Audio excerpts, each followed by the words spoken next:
hilarious watching all of the like older generations or even anyone in general talking about the Gen Z stare, specifically in customer service environments, saying that we don't really know how to talk to people, we can't communicate. And no, we can communicate quite well, actually. You're just stupid. Yeah, you can take whichever. Oh, Gen Z just does the Gen Z stare. They don't know how to talk to people. Fair. A lot of Gen Z don't know how to talk to people. But a lot of older generations talk too much, too rudely, and too proudly while being too stupid.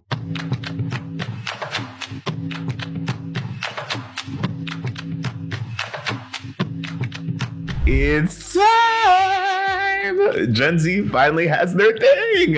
Well, I mean, allegedly. And it's been a long time coming. We've been waiting for this for a minute. Like, we've had the boomer confusion, the boomer anger, the Gen X rise and Gen X grease, the millennial cringe and the millennial pause. And now, my friends, it is Gen Z's turn. And today, we're talking about the, drumroll please, the Gen Z stare.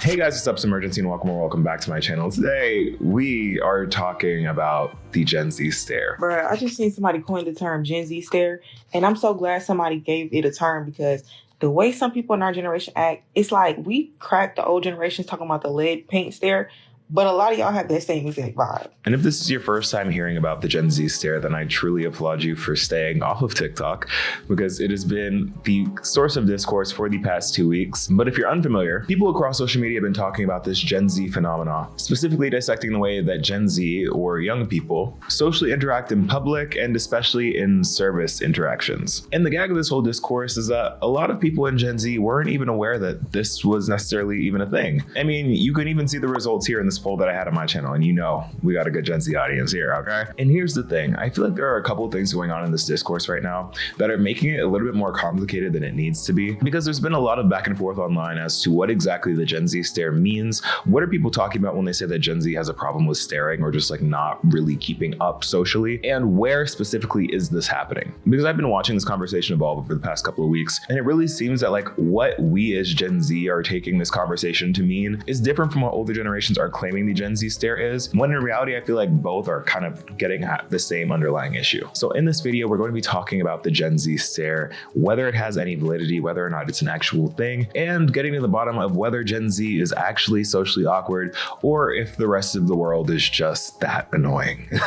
So I guess to start this conversation off, let's actually start by defining and figuring out what the Gen Z stare or the Gen Z gaze actually is. Wait, hold on, not Gen Z gaze.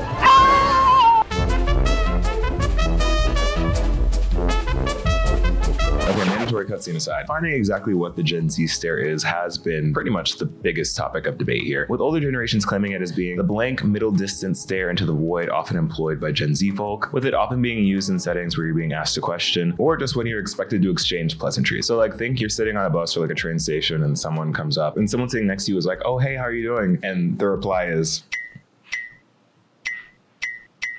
or older gens have been defining it as a young person staring into nowhere as you attempt to communicate with them, essentially alluding to the fact that Gen Z is kind of awkward and doesn't really have the social skills to hold the conversation, to have small talk, or really operate in a society socially. Everyone's been explaining the Gen Z stare wrong, and I wanted to do it because my coworker did it to me literally an hour ago, and this is actually what it is.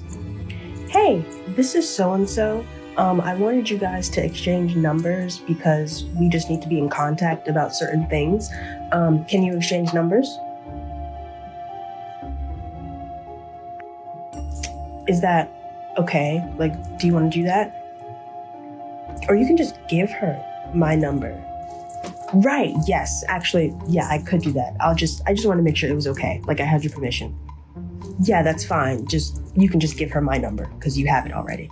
And the issue here is really twofold because this conversation just started off as being really disjointed. Like we're all arguing about different things here. Like on one hand, you have a group of people, that group of people being like millennials and older, talking about how Gen Z is incredibly socially awkward, stunted, and doesn't know how to participate or engage in regular conversations, as well as small talk, and usually extends or cites this as being commonplace either at work or out in public. Then you have many of us in Gen Z that have heard this conversation and taken it as those instances in customer service where you have these people, usually older people like the millennials plus, either asking self-explanatory questions, making ridiculous comments or banter, or treating the checkout card reader like it's a 40-color Rubik's Cube. And that's also very valid, and we're going to talk about both of these things. But the thing is, and mind you, I'm always going to ride for us as Gen Z, but I feel like in terms of this conversation, we're starting to miss the point just a little bit, because unfortunately, I do think that there are points to be made here. And we need to dive into each of these arguments to understand, for one, where they're coming from, and two, whether or not these are valid at all. Okay, let's start this off by talking about what the older generations are talking about when it comes to things like social anxiety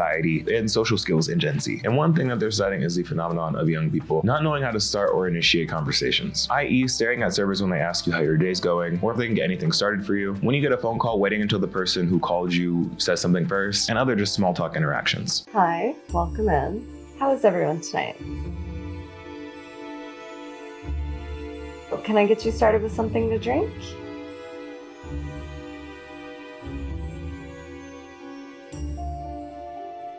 Do you need a minute?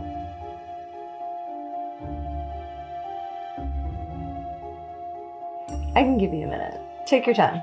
And I think this is coming down to a lot of the issues in our generation that we've spoken about quite a few times on this channel before, where I think like on the purely social aspect of just like giving pleasantries to people or just like responding to a hello should be something that we're more comfortable with doing. Like, I feel like that should be a good baseline. But we should take a little bit of accountability in the fact that like, yeah, social skills or at least socializing holistically in our generation looks a little bit different from other generations. And a lot of you might not like to hear this, but like a good portion of that can be attributed to the way in which the majority of us were socialized or not socialized growing up. And we're going to get into a little bit more of that later. And this isn't necessarily a slight to us saying that we're like some kind of social pariah, but I do think inherently there is a certain level of avoidance in these sets of specific social interactions. And I'm not saying generally, because we're going to get into the Gen Z side of the argument. I think a lot of the criticism, I think a lot of the things that we've been saying are like problems are for sure problems. But I think just for saying hello or like things that kind of require you to respond socially does raise some eyebrows. And this is coming from someone that gets social anxiety bad, okay? And this sort of social behavior is something that we've seen a couple of times in like major online conversations, because we do tend to navigate spaces, at least online, from a place of distance and almost detachment. Like, it goes back to that whole conversation that was on social media a couple months back where people were talking about whether or not you were owed a hello from a cashier. You remember that conversation? There was this large sentiment of like not being entitled to someone's time or conversation, which in some cases is very true, but also in that same breath, we do have to acknowledge that that is in contrast and in conflict with a lot of our pleas for connection and community in our day-to-day lives. And I think that piece is what's contributing to the disconnect in this conversation, because I do think that it's okay to be socially anxious. Like, I'm a baddie with social anxiety. Like, what's that Wendy clip? Shout out to y'all with social anxiety. I gotta feel bad for y'all. Like, shout out to everybody with social anxiety.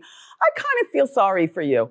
Oh, yeah. It's completely fine to be socially anxious, and it's understandable to be socially avoidant, but you can't be both of those things and not working on either, and also expect connection and community from others. Because again, that kind of goes against that whole principle of like not owing anyone anything. And unfortunately, there are actually numbers to support the fact that like our lack of socialization is kind of having an impact on the world around us. In an article from the New York Post talking about the Gen Z gaze, or the Gen Z stare, they say that many rejected the notion that just because a job isn't great doesn't mean you shouldn't be greeting customers. With someone from one of the older generations saying, I remember the first time a friend told me she didn't think customers were owed friendliness, just a mind-boggling mindset, one person shared. It's just so insidious, and I really don't think people realize they're infected with it. Work is so much better for everyone when you're making an effort. So we aren't just seeing this on a customer service level. And I have some thoughts on the customer service aspect of this conversation, which we're going to get into when we talk about Gen Z's approach to the Gen Z stare debate or whatever. But this isn't just a thing exclusive to customer service, because there's also a study about Gen Z in the office talking about things like small talk and how we've kind of killed small talk in the office. According to the study, the art of small talk is dying out because younger workers feel more comfortable communicating online, according to research. A poll of 2,000 employees found that 74% struggle to make light conversations with coworkers in the kitchen and elevator. With Gen Z leading with 40% of its employees feeling this way, millennials coming in second with 33%, and 24% of Gen X. So while if you've seen any of my Gen Z videos before,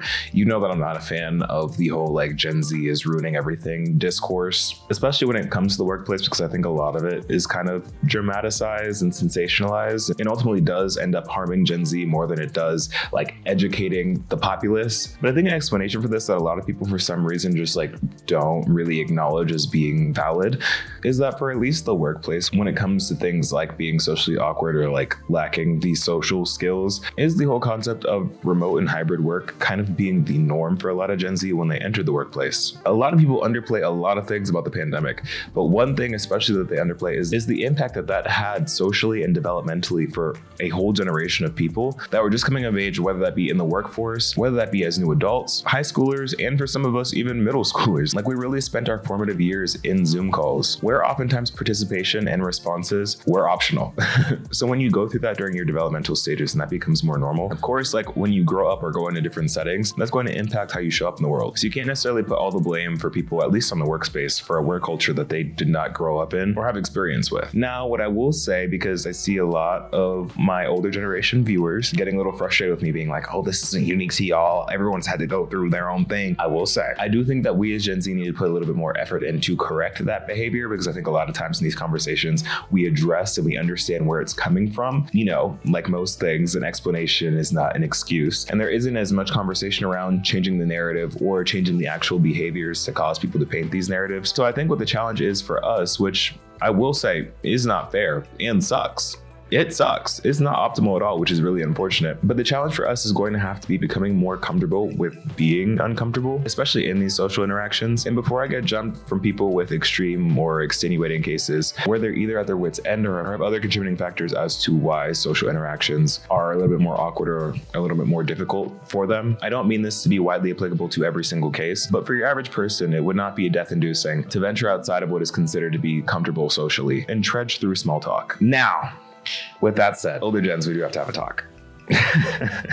We do have to have a talk. We do have to have a conversation, because this conversation, like I said, is twofold. Y'all had us in the first half. The second half, we do have some things we need to talk about and address. Well, yes, Gen Z does have a problem with staring and not responding to things when it comes to small talk and stuff like that. There are also a sect of people calling the Gen Z stare just a lack of general customer service and not responding to your every question and not making you feel like the customer is always right. And this doesn't even have to be in a customer setting. This can be in just like an interpersonal conversation. And this is, for one, not something that is unique to Gen Z. I just think for some reason when young people do it, it is taken as like the sensational thing, because sometimes the things that y'all say and questions y'all ask simply deserve nothing more than a stare, because what do you mean? Do you have no shame?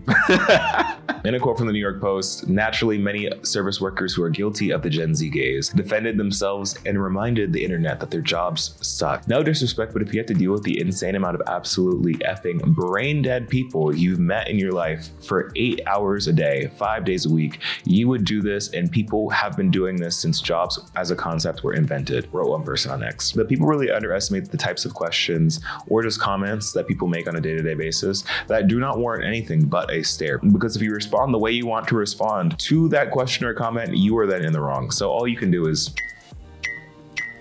like, there are so many story times online about some excruciatingly stupid interactions coming from customers just because they believe that the customer is always right. Like, we see this all the time. And like, the fact of the matter is, for like that aspect of the conversation, like, most people aren't being paid enough to deal with all of that on a day-to-day basis. Like, I know that's their job and I know that's what they're hired to do, but like, it's not enough. They're not getting paid enough to deal with all of that, okay? Right, that's me making candles. He walks in on the phone. He's like, yeah, I'll send it over to you. Yeah, no, I'll just send it over to you. Yeah. No, I'll send it over to you. I'm like, okay, whatever. It's pointless to even try to greet this person because they're not even gonna notice that I'm there, right? He comes right up to the counter and he goes, any gum? You got any gum here? And I go, gum? No, I don't think so. He goes, no gum at a store? I go, no, we don't have gum. And he goes, Tic Tac? Ah! I go, no, sorry, no gum, no Tic Tacs. He goes, well, I have a meeting.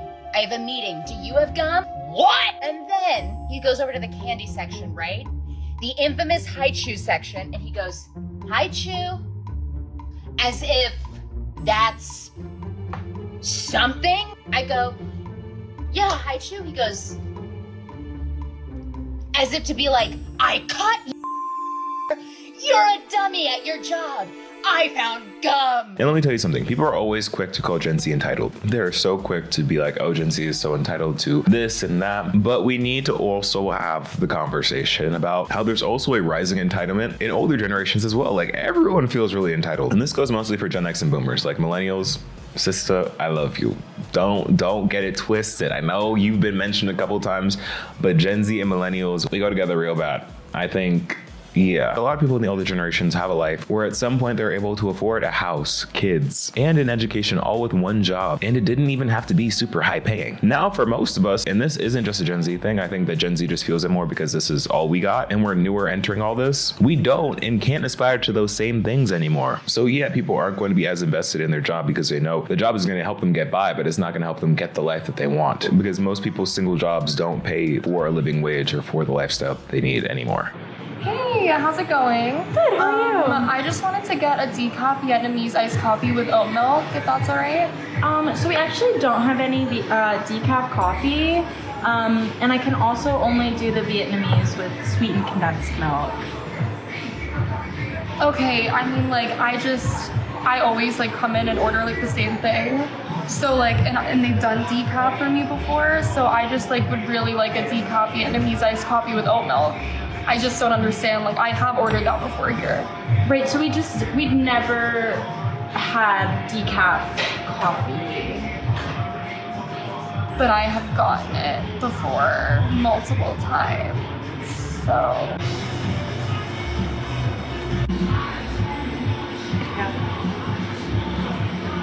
My researcher wanted to add a little note in the video where she points out that she personally has worked in service and retail jobs throughout her life, and she feels like she always turns into a customer service robot whenever she's on the clock to lock in. Like, this meme is really her. I actually don't remember working once. I clocked in. I will black out as the spirit of customer service possess my mortal body once again. Please. But now that we've heard both sides, let's kind of talk about the nuances within them and kind of where they intersect. And the first way we're going to do this is talking about the compulsory social interactions that are required of a society. Like, I think in life and in an optimal society, there are a lot of mandatory cutscenes that you got to get through, a lot of small talk, a lot of seemingly meaningless conversations you have to have. And those are important. They don't always feel like they are, and they don't always feel great to have, but they are important to maintaining a society. And I think that the more we stray from that and the more we kind of demonize small talk, that's sort of been like a topic of conversation for like the past however many years. People making it the personality to hate small talk. Like, oh my God, I hate small talk. I hate talking about nothing and not having substantive conversations, as if those two are like mutually exclusive things. Like, I think the whole thing of small talk is to sort of find that common ground where you can talk about the things that are deeper, and it doesn't always have to be one or the other. And I think that when we start thinking more black and white that way and start distancing ourselves from having small talk or just having conversations altogether, the more individualized and isolated our society gets. Because yes, we do owe people common decency. It is the truth that people in your day-to-day life are your fellow community members, and a little hey, how you doing, and or responding to that does go a long way. And this is sort of that accountability piece where I do think that Gen Z needs to work on this generally. Like, of course, like, Gen Z isn't a monolith. Most generations aren't monoliths. But I think when it comes to these general feelings of lack of community, lack of connection, and this loneliness epidemic that we keep talking about, we have to, one, ask ourselves, how are our actions contributing to this? And two, acknowledge the fact that, like, yeah, asking someone who's taking your order in line, or someone you're just sitting next to, or someone you're like awkwardly in an elevator with, how their day is, or just saying hello, won't kill you and may in fact actually just make both of y'all's lives better. Or like, these little sweet social nothings are important to not only building community, but also just for developing more pro-social behaviors. The COVID divide in Gen Z has not been more obvious than with this Gen Z stare conversation. One, y'all, the lack of comprehension is jumping out so hard with the amount of people who are like, no, I'm staring at you because you're stupid. You asked me a dumb question while I was at my customer service shop. That's not what anybody's talking about.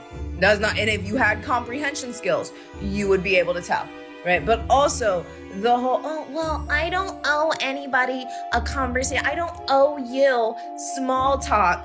But also, I want to build community. Why can't I build community? And simultaneously, I'm scared to make a phone call because I have anxiety. Or, I don't don't say hello when I pick up the phone.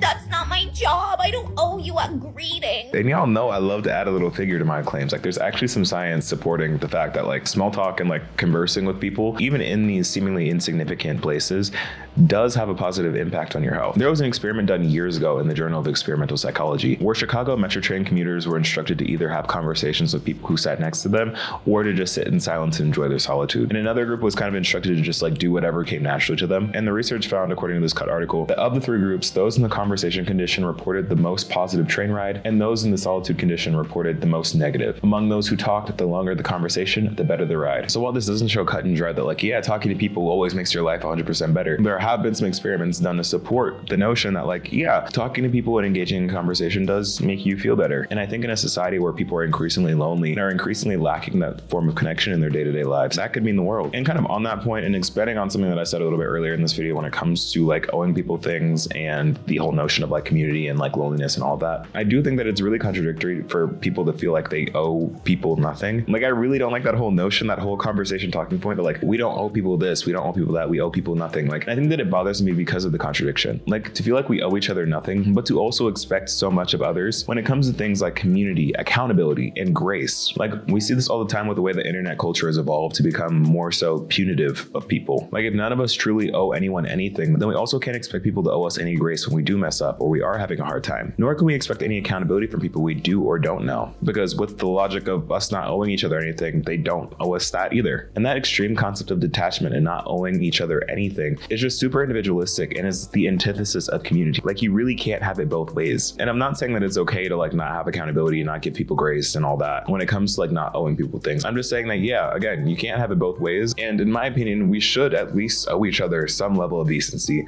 some level of kindness, because those are both so necessary for the community that we say that we yearn for so much. I bet you expect other people to respect the fact that you don't owe them anything.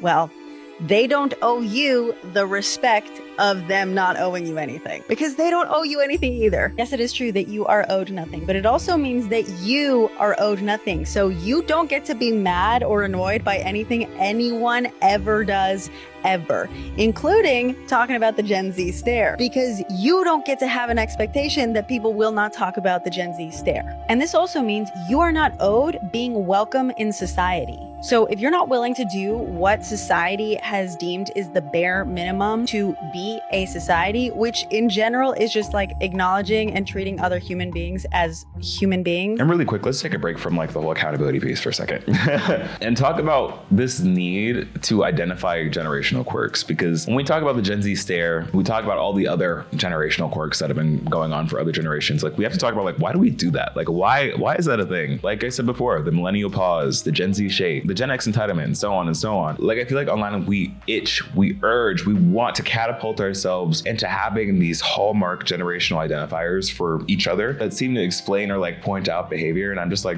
why? And like not to pull out like the woe is us card, but like for Gen Z, it just feels like Gen Z's quirks are always so harmful and it also are just generally used against us in real life. Like I feel like for all the other generational quirks, like it's very haha hee hee or like something that's like memed on, but like for Gen Z's quirks, it's like actually taken seriously and used against us in like physical ways. Like millennials get called cringe and told that they don't know how to start talking when they start a video on time. Gen X gets called angry, okay? But Gen Z gets called lazy and socially inept. Hello? Like I get calling stuff out for the funnies, for and gigs of it all, but like the difference here is like the whole conversation about punching up versus punching down. Like, you know, like the older you are, the more social capital and like general capital you have in the world. So it's not like we're calling Gen X angry. Oops. Oh well, y'all got your whole lives together, but like, and that doesn't really affect them in any substantial way because we don't really hold power in society yet the same way that the older generations do. But like when Gen Z gets called lazy and like socially awkward and hard to work with and stuff like that, that physically impacts our actual job possibilities. And there's just like so much evidence of this happening in real life, of people not wanting to hire Gen Z, Gen Z being the first to get fired when it comes to layoffs and stuff because they are hard to work with, whether or not the actual employees that they are employing or firing are hard to work with themselves, or whether or not they're just Gen Z and they think like, oh, Gen Z is hard to work with, so let's get rid of them. Again, Whole video talking about that if you want to check that out, which is why I want to have this conversation, because I think like people really get these narratives and run with them and actually act upon them, which then makes the situation harder for us. And I know, a big counter argument to this whole thing is going to be the whole, well, who set the system up of it all, which real, we kind of did do that. We kind of did start the whole generational trend identifier thing on social media and labeling and generational, and that's fine. Actually, now that I say it, I kind of feel like that one clip of Wendy Williams. I would ask you to respect our privacy, but please, I don't respect people's privacy. That's why I do the hot topics. Right. Okay, to close off this video, because I feel like we've been talking about the Gen Z stare entirely too long, to get on my soapbox a little bit and talk about the disillusionment within Gen Z right now. So when it comes to like Gen Z not wanting to interact, not wanting to do the whole thing, we do have to acknowledge there is something to be said about the rising resentment in Gen Z. Like, no, the majority of us can't just buckle down with one job and expect all of our ends to meet anymore. Due to our country's socioeconomic situation right now, word to Jaden Smith, we aren't given the life that we were promised as kids, as many generations aren't before. But you know, as time goes on, things just tend to get worse. And God forbid we're rightfully disillusioned with adulthood, okay? Because it feels like we won't be able to afford anything ever. Not to even talk about the terrible job market that we're in, that's been the worst in recent history. And the fact that so many people rely on multiple part-time side gigs, or just stuck and are violently unhappy at their full-time jobs because the job market is so bad that they're afraid to leave their job. Like, it's a lose-lose for young professionals right now, and that's kind of sad. And to put everything in perspective, $100,000 with no dependents in 5 of California's counties is still considered to be low income. So if that's telling you anything about where we are, and I know that this is a very specific and niche part of the country, that is saying something. And if Gen Z is collectively working more jobs and potentially more hours and trying to upkeep all of that, along with any semblance of a social life just to survive, I can understand why a lot of young people aren't the happiest about clocking in every day. And again, this isn't to excuse the lack of social behavior, it is to inform and explain it. So maybe there can be some empathy in both ways while we're working on that, because everyone's burnt out. With that said though, again, as a generation, if we want to beat the Gen Z stare allegations, despite it all, we should look to become more comfortable with small talk and engaging in these small pleasantries and just conversations. But like older generations, I love y'all, but let's also try not to make it weird. Because at the end of the day, we all want connection, we all want community, and I think we really do need to start being nicer to each other. Or don't, I don't care.